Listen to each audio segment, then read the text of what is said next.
Have you ever found yourself thinking, I'm not good enough? How many times have you let opportunities slip by because you believed you didn't deserve them? If this sounds familiar, you are not alone. Today, I'm going to show you the 7 signs of self-hate that are sabotaging you, and more, how to recognize them and take control of your life for good.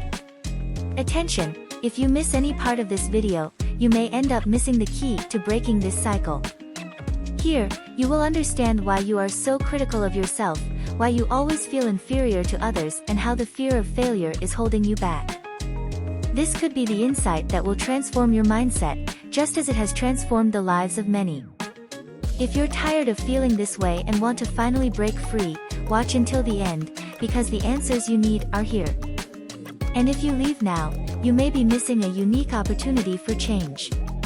This is your moment. Shall we do this? 1. You tear yourself down. Let's go. You know that moment when you make a silly mistake, but instead of moving forward, you dwell on it, as if it were the worst thing in the world? You start to hear an inner voice that doesn't forgive, that throws every failure in your face, every detail that went wrong, even if no one else noticed. This voice grows, strengthens, until it takes over your head, becoming a cruel and merciless critic, and you find yourself trapped in a cycle of self-sabotage. You destroy yourself inside, because, in your mind, making mistakes is unacceptable, and every little failure becomes proof that you are not good enough. Sound familiar? This constant feeling of guilt is what accompanies those who live with self-hatred. The problem is that the more you blame yourself, the harder it becomes to see what you did well. Your achievements? Forget. They are completely overshadowed by their flaws. It's as if one small mistake has the power to erase years of effort, dedication, and even if you've done something incredible, all your mind insists on reminding you of is that time you weren't perfect. And the worst thing is that this becomes a habit, a way of seeing the world, where only the flaws matter. Compliments? They don't stick, because you're already conditioned to think that if someone says something nice about you, it must be because they're being polite, and not because you actually did something worthy of recognition. And so, day after day, you keep destroying yourself. A mistake here, a criticism there, and before you know it, you're stuck in an endless cycle of self-depreciation. And it affects everything, from how you see yourself to how you interact with the world around you. 2. You feel insecure around others. You know that feeling of being in a room full of people and, instead of feeling like you're part of the group, you cringe inside, like you're being evaluated all the time? It seems like every look is a judgment, every giggle you hear in the background is about you, and your mind starts running in circles, creating absurd scenarios where you are always the target of criticism. You feel small, insufficient, like no matter how hard you try, it's never enough. And then comes the worst, you start comparing yourself to everyone around you. You look at that confident person, laughing and having fun, and think, why can't I be like that? The person next to you always seems smarter, more beautiful, more successful. And you? Well, you're just, you. And in your head, that's never enough. This constant comparison is like a poison you're taking yourself. You begin to convince yourself that everyone around you has something that you don't. Maybe they are happier, more fulfilled, or simply better at existing than you are. Little by little, you erase your own qualities, your victories, and everything that makes you who you are, because you are so obsessed with what you think is missing in you that there is no space left to recognize what you already have. Insecurity grows, and with it comes the feeling of inadequacy. It's like, no matter how hard you try to fit in, the piece of the puzzle that is you never gets the right shape. And this feeling is so strong that it starts to affect everything, your friendships, your work, even your simplest decisions. You start living to avoid the discomfort of being around others, because deep down you believe you will never measure up to them, no matter how hard you try. 3. You neglect your self-care. Do you ever have those days when you just don't care anymore? No matter how much the alarm clock rings, you just can't get out of bed. The idea of doing something for yourself, like eating a decent meal or taking a relaxing bath, seems exhausting, like it's an impossible task. You think, what for? It makes no difference. Little by little, you start to neglect basic things like eating well or getting enough rest. At first, it seems like it's just tiredness or laziness, but before you know it, it's become the new normal.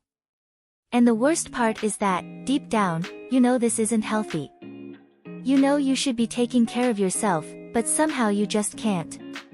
Every attempt to take care of yourself seems to be drowned out by an inner voice that whispers that you don't deserve that care. And that's where the problem lies. It's not just a question of physical tiredness or lack of time, it's something much deeper. It's as if, deep down, you are at war with yourself, a silent war that no one else sees, but that you feel every day. You feel unworthy of anything good. Maybe you think you don't deserve that time to relax, that hobby that used to bring you joy, or even a peaceful night's sleep. Taking care of yourself feels wrong, like it's a luxury you shouldn't allow yourself.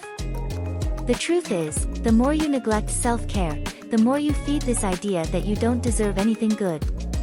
This becomes a vicious cycle. You feel bad, so you don't take care of yourself, which makes you feel even worse, and so on.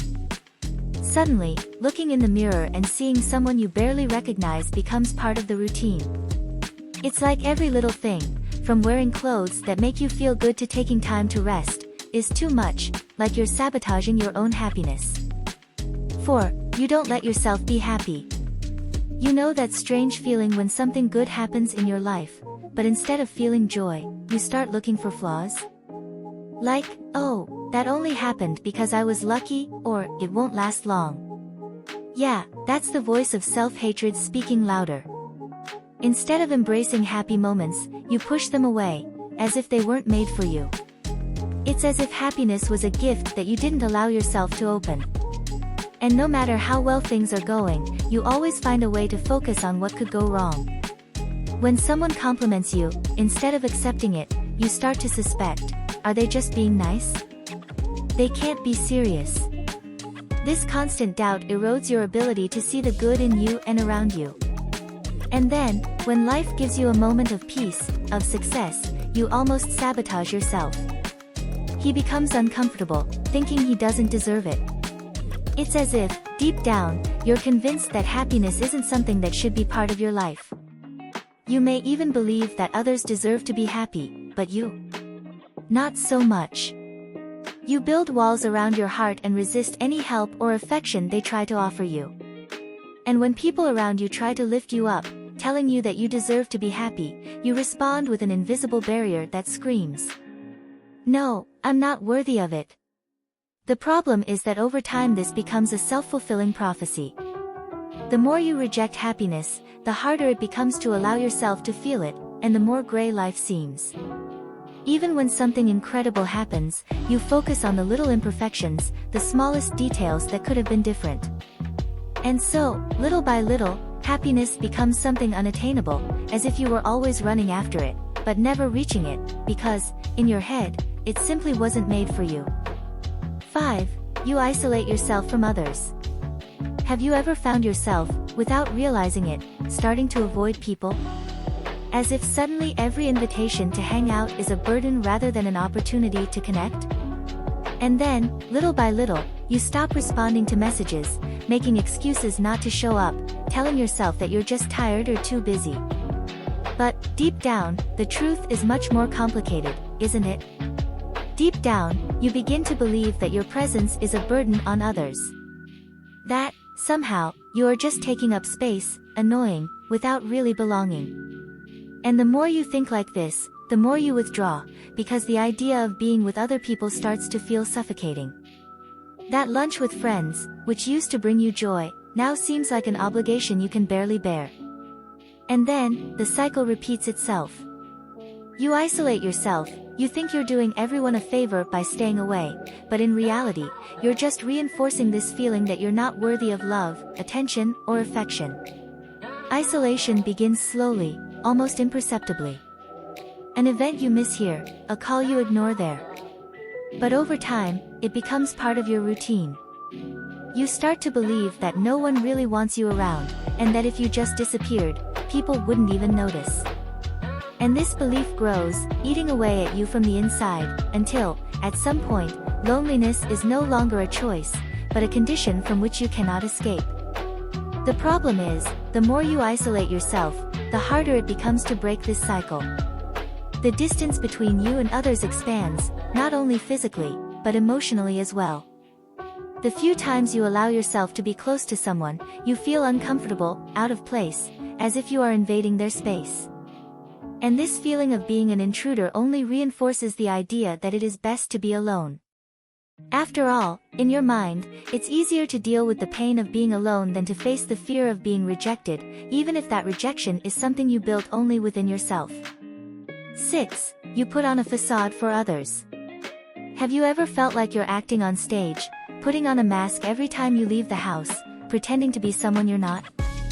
It's as if every time you're with other people, you have to play a role because, deep down, you believe that if you showed who you really are, no one would accept it. And this fear of rejection, of being seen as insufficient, pushes you further and further away from your true identity. You create this persona, this idealized version of yourself, that seems easier to swallow, easier to accept, even though it's completely disconnected from who you really are. And at first, this seems like a genius solution, because, after all, who wants to deal with rejection? But the problem is, the more time you spend pretending, the more distant you feel from your true essence. The worst part about using this mask is that it is heavy. Every fake smile, every forced laugh, every attempt to appear carefree when inside you're in pieces starts to take a toll. And that price is your peace.